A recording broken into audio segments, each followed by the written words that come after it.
नमो नमः विद्यार्थियों, आज हम पुनः संस्कृत शिक्षण की ऑनलाइन क्लास में उपस्थित हैं। मैं भरत सैनी संस्कृत शिक्षण by BL Saini YouTube channel पर सभी का स्वागत करता हूं। विद्यार्थियों, हम संधि में व्यंजन संधि का अध्ययन कर रहे थे। आज हम हल व्यंजन संधि भाग 10 में नमुडागम संधि का अध्ययन करेंगे। तो और नमुडागम संधि में एक सूत्र होता है संस्कृत व्याकरण का, णमो ह्रस्वादचि णमो नित्यम। विद्यार्थियों, णमुडागम णमुडागम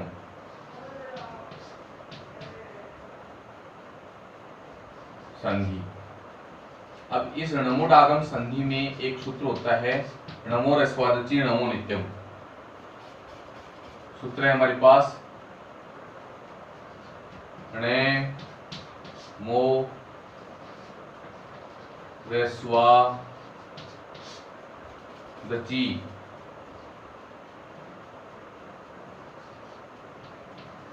णमो नित्यम।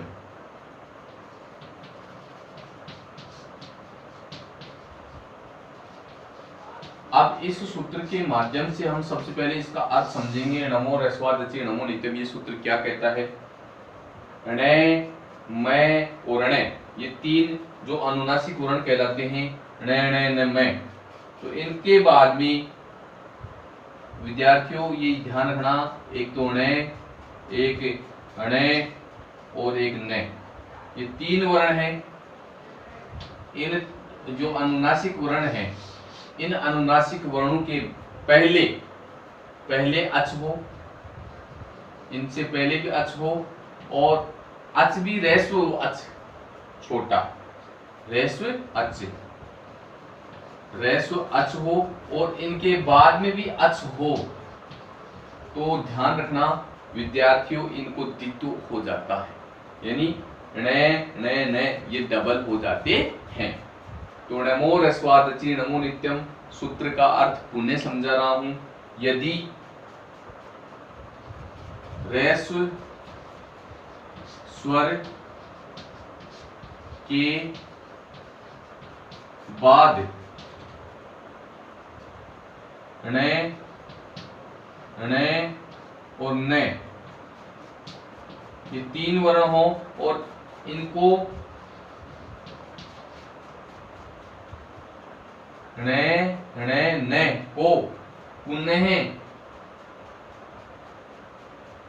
क्रम से न का ण मुटे को ण मुटे आगम, नमुटे आगम।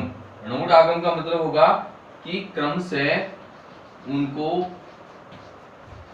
ये न आएगा तो क्रम से इसको दोबारा से ण हो जाएगा, और ये न आने पर इसको ण हो जाएगा, और न आने पर न आदेश हो जाता है। क्रम से न हो जाता है। इस प्रकार से इनको द्वित्व आदेश हो जाएगा। और यदि उनके आगे भी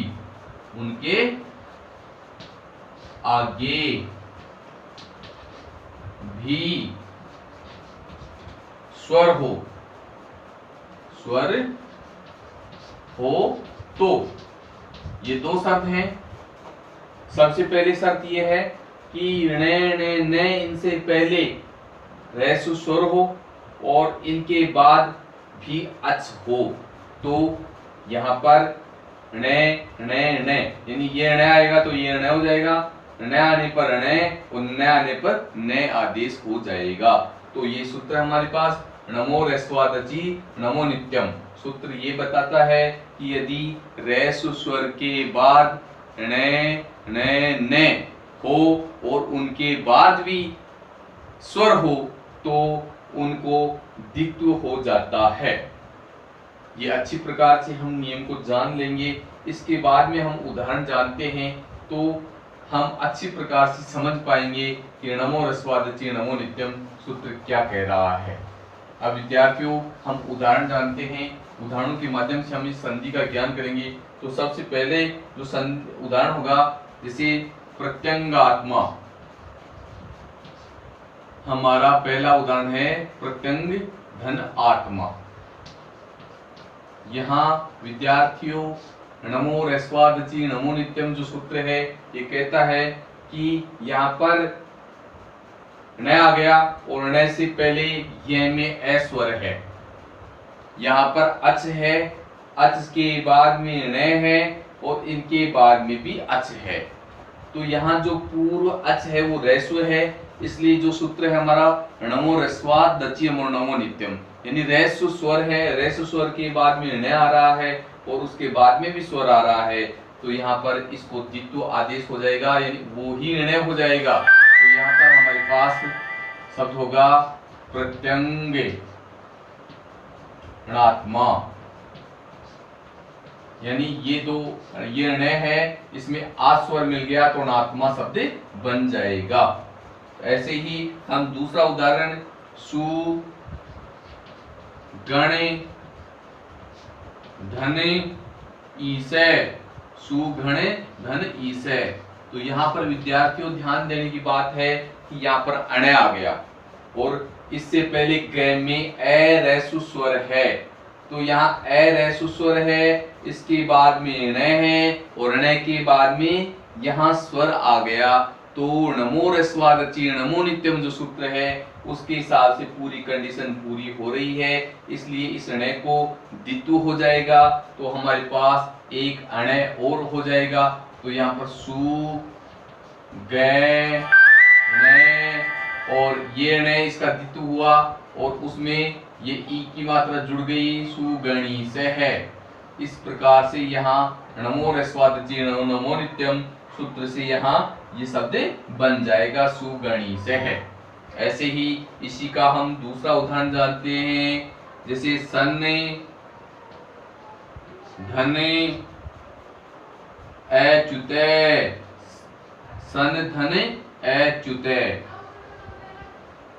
यहाँ विद्यार्थियों न आ गया, न से पहले ए स्वर है, इसलिए स्वर के बाद में न है और न के बाद में ए स्वर है, इसलिए जो न आया है इसको द्वित्व हो जाएगा, दो न बन जाएंगे। तो यहाँ पर रूप बनेगा से न और ये न में ए मिल गया, न पूरा हो जाएगा, सन च्युते शब्द बन जाएगा। तो यहाँ हमारे पास शब्द बन गया संच्युते है। ऐसे ही और एक उदाहरण लें तो तस्मिन् धन इति, तस्मिन् धन इति।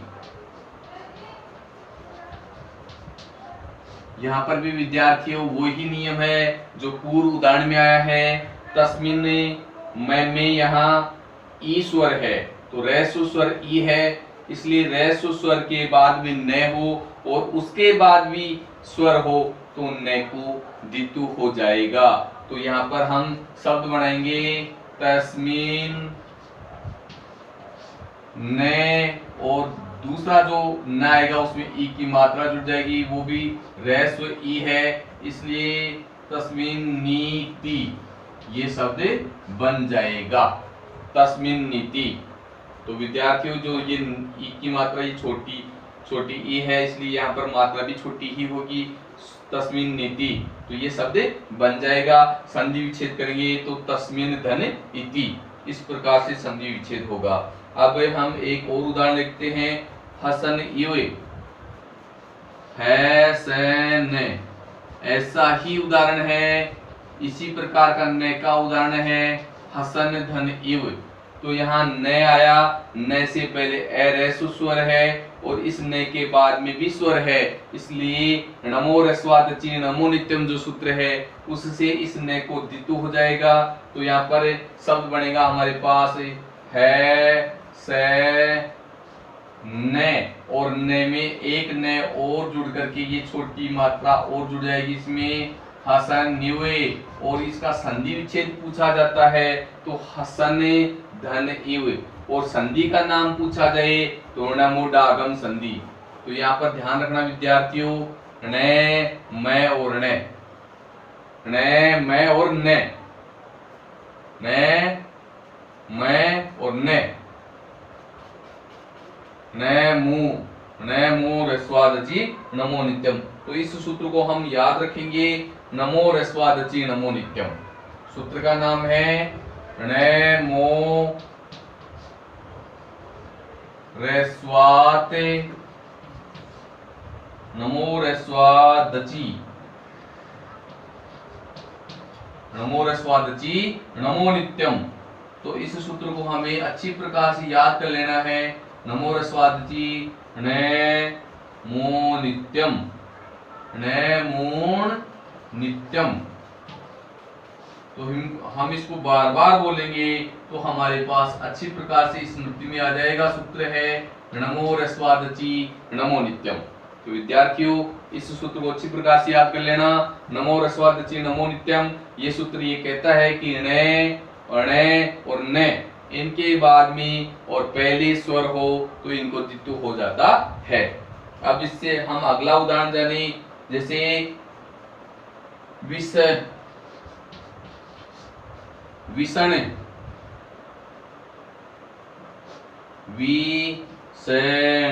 आत्मा, विषण आत्मा।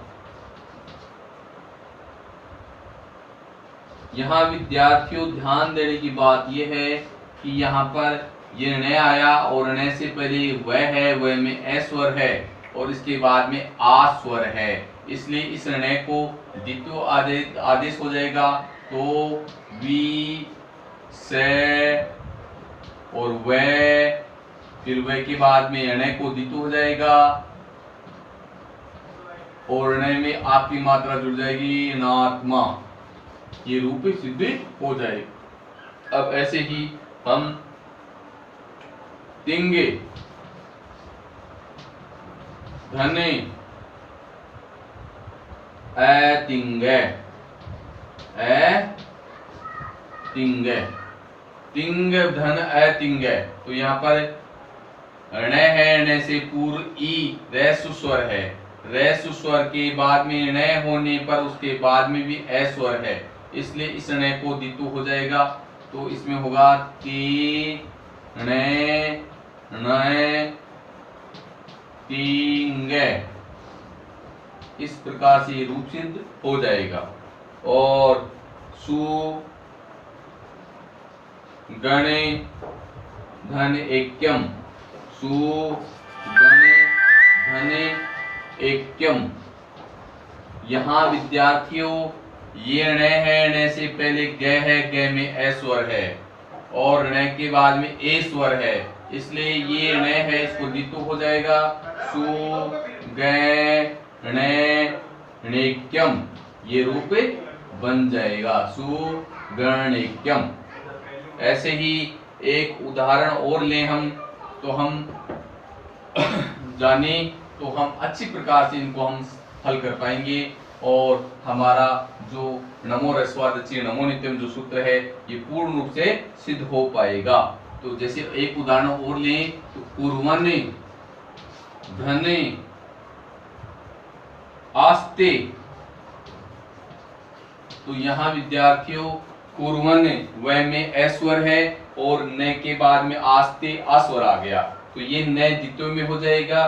तो हमारे पास रूप होगा कुर्वन् और भी इसका न में आ मिल गया तो नास्ते,